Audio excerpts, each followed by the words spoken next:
Hello guys, আশা করি আপনারা সবাই ভালো আছেন। আজকে আমরা হানি ওয়ানের চ্যাপ্টার 35 এক্সপ্লেন করবো। চ্যাপ্টার 35 এর শুরুতে আমরা হানকে দেখি যে ইউয়ানের পায়ে ওষুধ লাগিয়ে দিচ্ছিল আর বলছিল, আমি তোমার পায়ে মলম লাগিয়ে দিতে চাচ্ছিলাম না। ইউয়ান বলে, আচ্ছা তাহলে আমি নিজেই লাগিয়ে নিব না, তুমি যাও। তুমি না কতক্ষণ আগে তারাই ছিলে বাড়িতে যাওয়ার জন্য, এখন যাচ্ছ না কেন? তখন হান বলে, আমি তারাই ছিলাম না। ইউয়ান বলে, যে তাই হোক, আমার তোমার সাহায্য দরকার নেই, আমি নিজে নিজেই ভালো আছি। হান ইউয়ানকে হুমকি দেয়, সাহস থাকলে নড়ে দেখাও না। ইউয়ান বলে, এভাবে কথা বলছো কেন? আচ্ছা আমি আর নড়বো না। কিন্তু তারপরও ইউয়ান হানের কাঁধে জোর করে ওষুধ লাগিয়ে দেয়, যার কারণে ইউয়ান তো কেঁদেই দেয় আর বলে, আমার পা গেল, আমাকে ডাক্তারের কাছে নিয়ে যাও, আমাকে ধরো না, তুমি যাও এখান থেকে।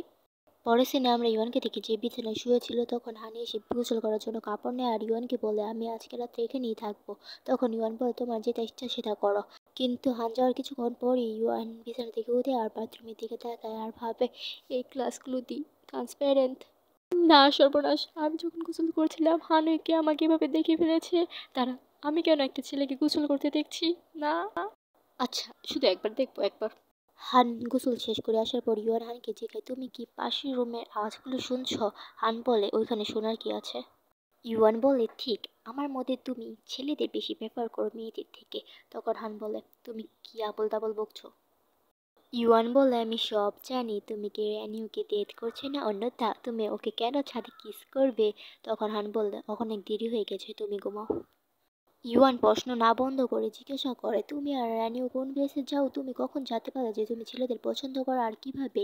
একটা ছেলেকে কিস করা কি মেয়েকে কিস করা থেকে আলাদা? র্যানিওকে দেখতে অ্যাপ্রেস, তুমি ওকে কেন পছন্দ করো? তখন হান বলে, চুপ করো, তুমি এত প্রশ্ন করছো কেন, হ্যাঁ? তখন ইউয়ান বলে, আমি শুধু একটু কিউরিয়াস ছিলাম, আমরা কি বন্ধু না? এগুলোর ব্যাপারে কথা বলাতে কোনো দোষ তো নেই। ভুলে যাও, আমার মতে তোমার কাছে আমরা বন্ধুও না, এত কথা বলে লাভ নেই। তখন হান একটু সরি ফিল করে বলে, আমি শুধু এই ব্যাপারে কথা বলতে চাই না। তখন ইউয়ান জিজ্ঞাসা করে, কেন? এটা শুনে হান ভাবে, এই কথাটা কি বুঝতে পারে না কেন? কতক্ষণ আগে ও আমাকে ডিফারেন্টলি কিস করতে যাচ্ছিল, কেউ দেখেই বলতে পারবে কিন্তু ও বলতে পারেনি। ওর শরীর বুঝতে পারে কিন্তু ওর মাথা বুঝতে পারে না। এই দুইটা জিনিসকে একটা সুতো আটকে রেখেছে, যে কোনো সময় এটা ছিঁড়ে যেতে পারে। যদি আমরা এভাবেই চলাফেরা করতে থাকি, ইউয়ান একদিন না আরেকদিন বুঝতে পারবে যে ও কি চায়। আমার কাছে আগে থেকে অনেক সমস্যা আছে। একটা ইয়াং মাস্টার যে জানে না, ওকে ওর সঙ্গে ডিল করার জন্য আমার কাছে আর এনার্জি নেই। আমার আর ওর মাঝে সমস্যাগুলো যত তাড়াতাড়ি পারিস তত তাড়াতাড়ি পরিষ্কার করে দেওয়া উচিত। আর ইউয়ানকে বলে, লিওলিন ইউয়ান, আমার মতো তুমি একটা জিনিস ভুল ভেবে নিয়েছো। তখন ইউয়ান জিজ্ঞাসা করে, ওইটা কি? তখন হান বলে, আমি কেয়ার করি না তুমি তো বিশ্বাস করো বা না করো, কিন্তু আমি ছেলেদের পছন্দ করি না। ইউয়ান বলে, কোনো মতেই না। হান জিজ্ঞাসা করে, কেন? ইউয়ান বলে, তোমরা ছাদের মধ্যে। হান বলে, এটা শুধু একটা ভুল বোঝাবুঝি ছিল। তারপর ইউয়ান আবার জিজ্ঞাসা করে, তাহলে তোমার বারের জবের ব্যাপারে কি? হান বলে, ওরা ভালো টাকা দেয় তো। ইউয়ান খুশি হয়ে যায় আর ভাবে, তার মানে কি হান আর র্যানিও ডেট করছে না? ইউয়ানকে হাসতে থেকে হান ইউয়ানকে জিজ্ঞাসা করে, তুমি হাসছো কেন? ইউয়ান বলে, না আমি হাসছি না, তুমি ভুল দেখছো। তখন হান ইউয়ানের নাম নিয়ে বলে যে, শুনো, আমি ছেলেদের পছন্দ করি না।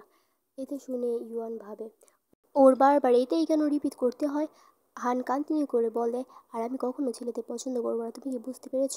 তখন ইউয়ান বলে, হ্যাঁ, কতবার তুমি আমাকে এটা বলবে? তখন হান বলে, আমার মনে হয়েছে যে তুমি এটা ভুলে যেতে পারো, তাই বললাম। ইউয়ান বলে, আমি তা সারা জীবনের জন্য মনে রাখবো। হান ভাবে, আমি ওকে ডিরেক্টলি এখনো বলতে পারলাম না যে আমি ওকে বলতে চেয়েছিলাম যে আমি ছেলেদের পছন্দ করি না, তাই তোমাকেও পছন্দ করবো না। কিন্তু আমার মতে ও এখন এটা বুঝে গেছে হয়তো। পরের দিন সকালে ইউয়ান ঘুম থেকে উঠে হানকে ওর জায়গায় পায় না আর ভাবে, ও কিছু না বলে এভাবেই চলে গেল। পর ইউয়ান জাওফ্যাংকে কল করে ওর সাথে ঘোরার কথা বলে। পরের সিনে আমরা জাওফ্যাং আর ইউয়ানকে একটা শপিং মলের বাইরে দেখি, যেখানে জাওফ্যাং বলছিল, তুমি এতগুলো কাপড় কার জন্য কিনেছ? এগুলো কিন্তু তুমি 10,000-এরও বেশি খরচ করেছো, আমরা কত যুগ ধরে বেস্ট ব্রোস, কিন্তু তুমি কখনো আমার জন্য কিছু কিনোনি। ইউয়ান বলে, তোমার মানে কি বেস্ট ব্রোস? তখন জাওফ্যাং বলে, আসো আমরা ওই পাশের দোকানটায় গিয়ে নতুন গেমটা ট্রাই করি। ইউয়ান বলে, না আমার কাজ আছে তাই আমি যাচ্ছি, তুমিও বাড়িতে চলে যাও। এটা শুনে জাওফ্যাং বলে, আজকের এই ছুটির দিনে শুধু তুমি আমাকে শপিং করার জন্য ডাক দিয়েছ, আমার ছুটি আমাকে ফেরত দাও। কিন্তু ইউয়ান জাওফ্যাংয়ের কথায় কান না দিয়ে চলে যায়। পরে আমরা হানের সিন দেখি, যেখানে ইউয়ান হানকে কল করেছিল, কিন্তু হান বাচ্চাকে পড়ানোর কারণে ইউয়ানের কলটা দেখতে পারে না। পড়ানো শেষে হান যখন যেতে নেয়, তখনই ওই বাচ্চা তার হানকে জিজ্ঞাসা করে, তুমি কি এখনই চলে যাচ্ছ? আমাদের সঙ্গে ডিনার করে যাও। হান বলে, না ধন্যবাদ, আমার বাড়িতে যেতে হবে।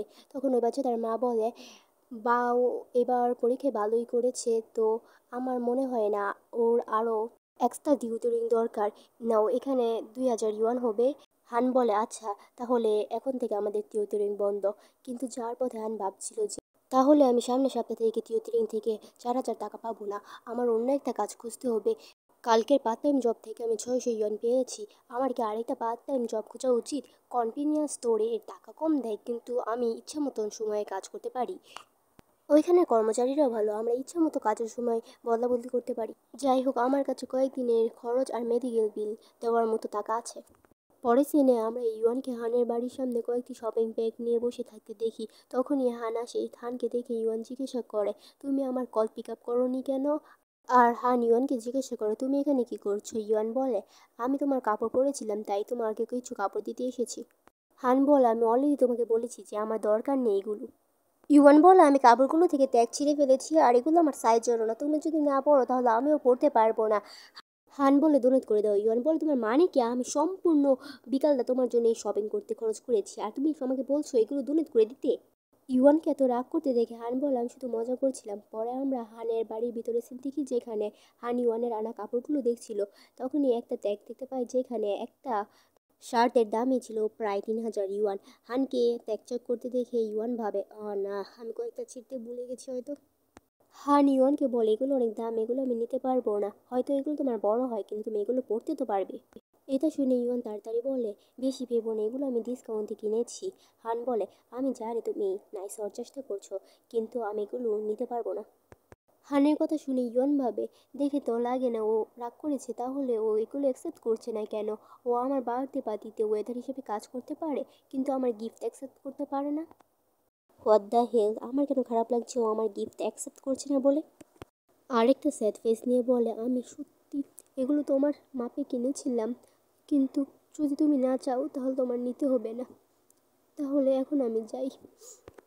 ইওয়ানকে এত স্যাড দেখে হান বলে, তুমি যদি এগুলো রিটার্ন করতে চাচ্ছ তাহলে আমরা একসাথে শপিং করতে যেতে পারি। আর এটা শুনে তো ইওয়ানের খুশির সীমা নেই। আর এর সাথে এই পার শেষ। Tata guys.